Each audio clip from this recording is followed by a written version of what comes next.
Week 3 was a wild one in the NFL with some serious upsets, and week 4 is going to turn out to be something special. So stick around. I'm going to go over my week 3 recap as well as some week 4 predictions in a really quick video. And if you stick around to the end, you get some card plays as well. Now, as far as week 3 went, kind of wild. 30-18, which is cool, 60%. I would be closer to like 68% if I hadn't taken some pretty wild contrarian picks or have some insane upsets in week 3, which I'm sure a lot of people lost money on. And not that this is betting advice, just for financial information. This is none of that. It's just my opinion, so do what you will. But the losses this week or last week were Green Bay, which is wild to me, Cincinnati, New England, the Rams, the Raiders, and the Cowboys. So the Rams, honestly, that was a crazy ending to that game. Probably one of the most exciting games of the season. Fluke win, I think. The Rams dominated most of that game. But it was one of the games that Jalen Hurts, in the history of his career, they really had to rely on him because in the last 2 games, Saquon Barkley is only averaging 3.3 yards per carry, which is not good. But then you want to look at New England. 5 turnovers, minimum 6 points right there because 2 are on the goal line. But they should have won that game by 14, and they still don't have Gonzo. Steelers aren't that good. Just keep that in mind. In Dallas, CeeDee Lamb is a big miss. That's a big miss. And the Bears could do no wrong that game. So far, 30-18. I should be a little bit better. But let's take a look at week 4 and see what kind of crazy predictions we can come up with. Now, don't forget to stay around to the end because I'm going to have some interesting card plays, specifically with Panini Prism rookie cards. We're going to look week over week trends. And if anything really sticks out, I'm going to bring it to light here. But I'm also taking a look at the entire NFL season and how fantasy points and strength of schedule could potentially be predictions on what cards are going to sell for next year. So keep that in mind. And also like, comment, subscribe if you want to stick around and learn some more. All right, so first up, we're going to start with Thursday Night Football. I don't really touch Thursday Night Football games, but keep in mind that all of these are going to be just basic outright win-loss. It's Seattle at the Arizona Cardinals. It's a 43.5 point over-under for the early bet, and it's a 1.5 point favorite for Cardinals, which is basically just to pick them because they're at home. I cannot see a path where Arizona beats Seattle. Their defense is better. They have a 3-headed monster of JSN, Horton, and Kupp, and I just don't see that happen. So I'm picking the Seahawks. As far as the Vikings and Steelers go, it's in Dublin, Ireland. The Vikings have a better defense than the Pats, and the Pats gave the game to the Steelers last week. I don't see the Vikings losing this game either.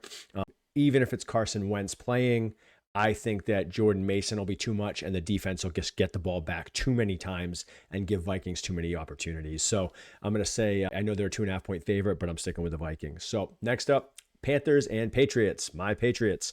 So the Patriots early line is 5.5. And it's a 43.5 point early over-under. I am picking the Pats. I think this is a get-right game for them.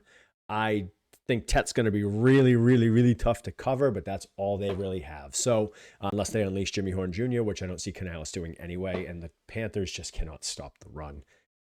If we don't fumble, Pats win. Eagles, Bucks.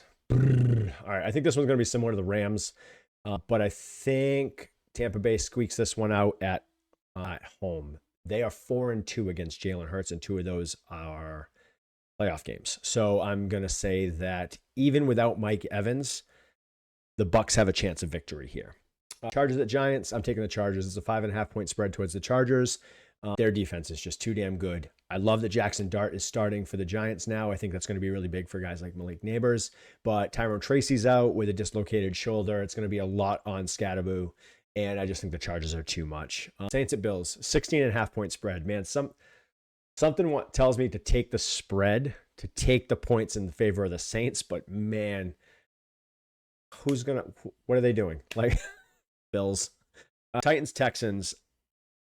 The way the Texans are playing, this could be the only game the Titans have a shot of winning. But I have to pick the Texans.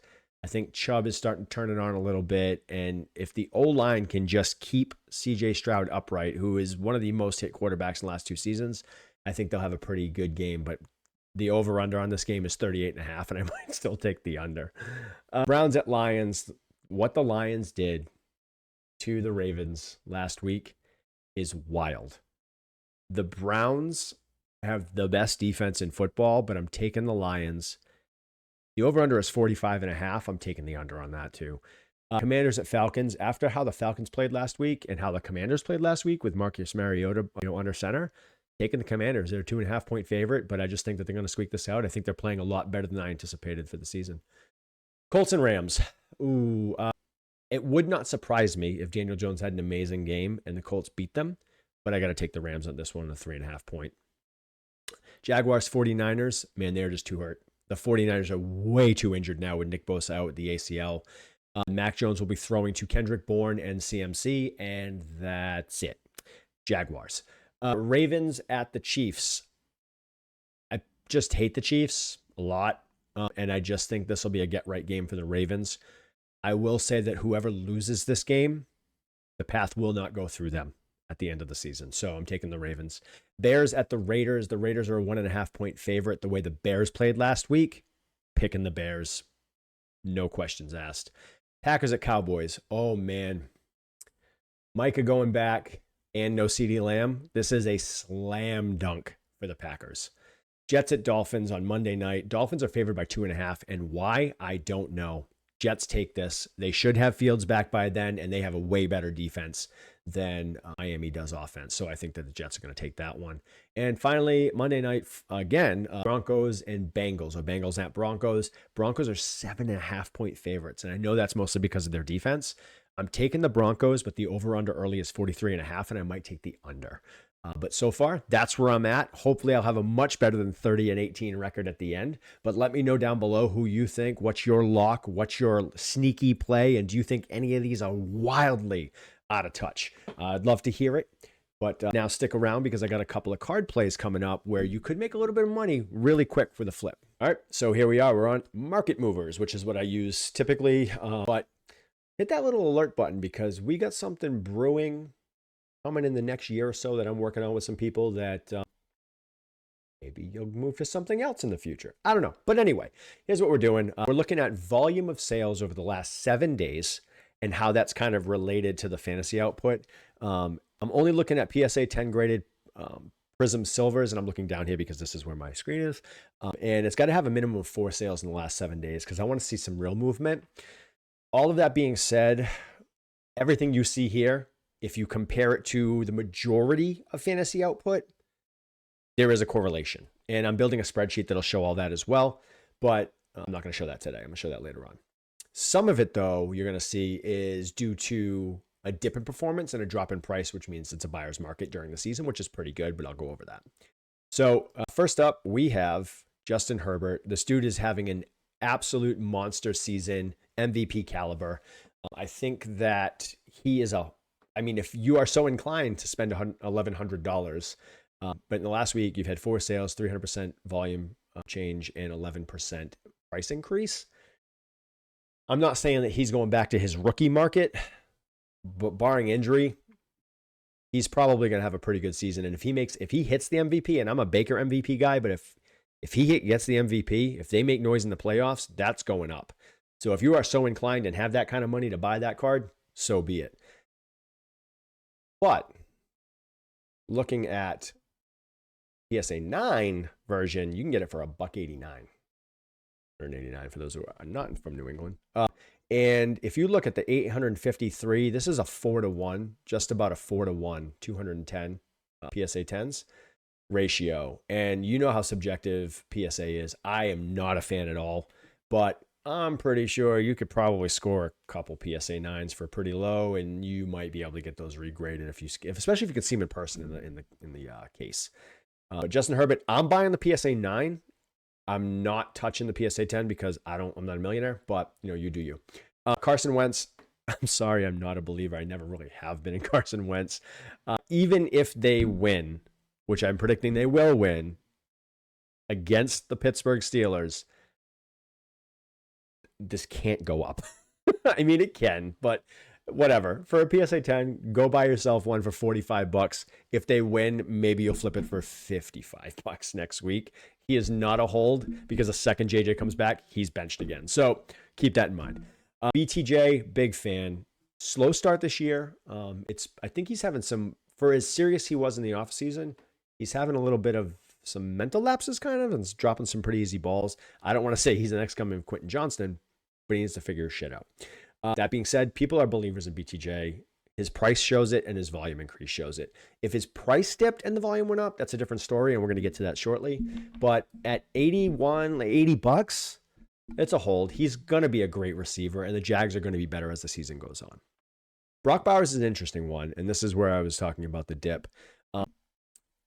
$159 for his PSA 10. He's a hold. He's the coming of Rob Gronkowski. I'm buying that, and I'm holding that card.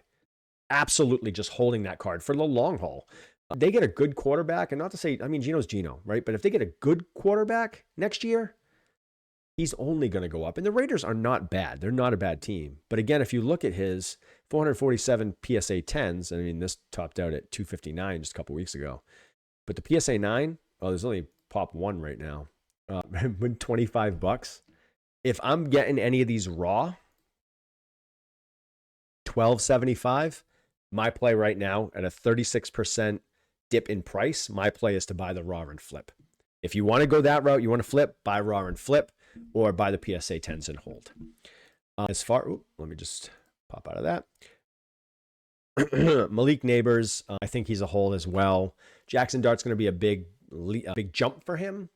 But all of that being said, they're playing the Chargers this week.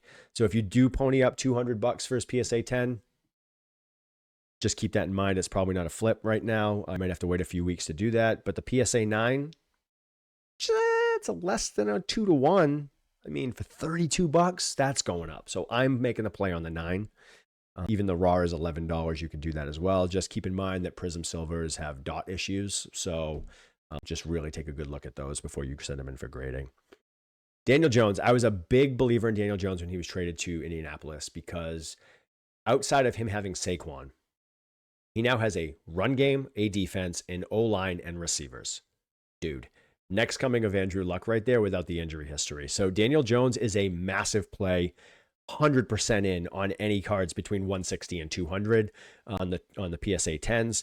You go back, there's 211 211 of PSA 10s, and the PSA 9 has 171. So realistically, there are more PSA 10s. So you have a really good chance of gemming this if you grade it. So I'm either buying the PSA 9s to flip quickly for the $46. I'm buying the PSA 10 to flip when he makes the playoffs because that'll jump. You'll see a huge price increase there. But even at $36.76, you have a really good chance of spending an extra $28 and flipping that and selling it going into the next season because there's a good chance that he'll be the starter there as well next year. Caleb Williams, I think this is a hold. I'm not touching this for $500. I just think that it's going to be a couple more years before they truthfully figure this shit out. But again, if you look, 610 PSA 10s opposed to 1,716 PSA 9s.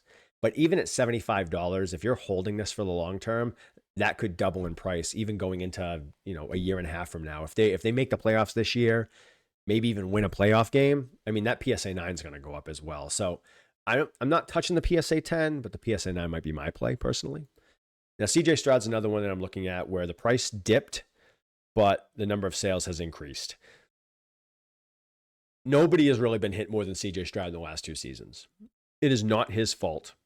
It is his O-line and his lack of a run game. I think they're going to put a ton of resources as far as draft picks into the O-line and even some cap space next year. And they're going to shore that up, and he's going to be a lot better. So if you want to go in, you want to buy a PSA 10 for $285, it's a hold for me until next year. Maybe even until after next season. 2,200 PSA 10s, 3,276 PSA 9s, almost a 2-to-1.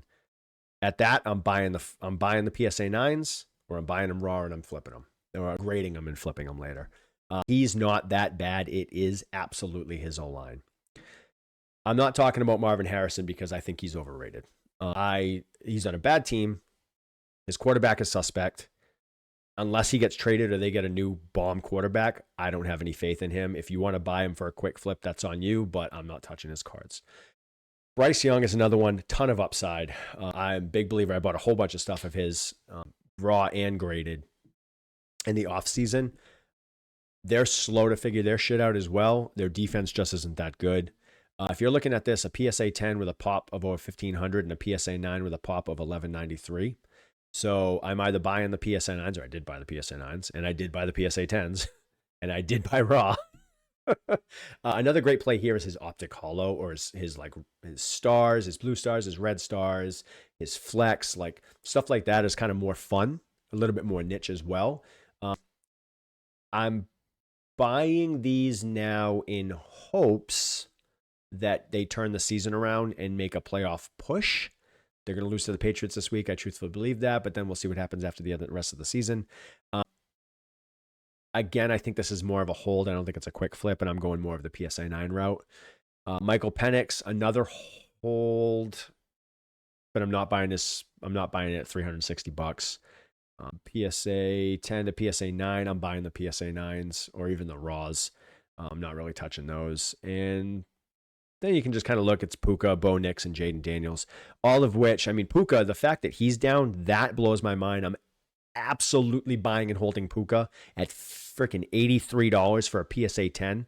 The fact that people stop buying him, but his price has gone up.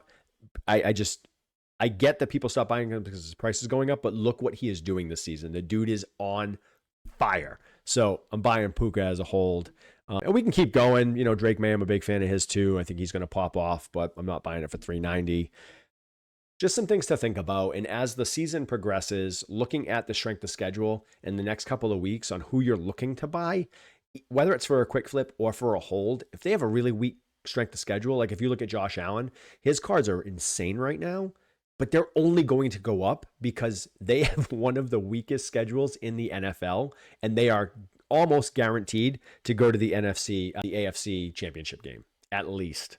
And I kind of think they're going to the Super Bowl this year. So if you believe the same as I do, drop some money into Josh Allen, even if it's his optic hollow or his optic base cards in PSA 10, and then just flip him at the end of the season when he wins a Super Bowl or goes to the Super Bowl. That's on you. But hey, if you like what you see, please like, comment, subscribe. Let me know if I'm way off or who you're buying. I'd love to know who you're buying. And are you buying raw and flipping? Are you buying raw and grading to hold? Are you just going for that straight PSA 10? Can you not stand PSA like me and you'd rather go Beckett or hell, even CGC or Arena Club for the transparency and the overall cost? I mean, let me know in the comments below. I'd love to hear. But until next time, go Pats. I'm cheering on whoever you vote for as well. And keep sipping and ripping.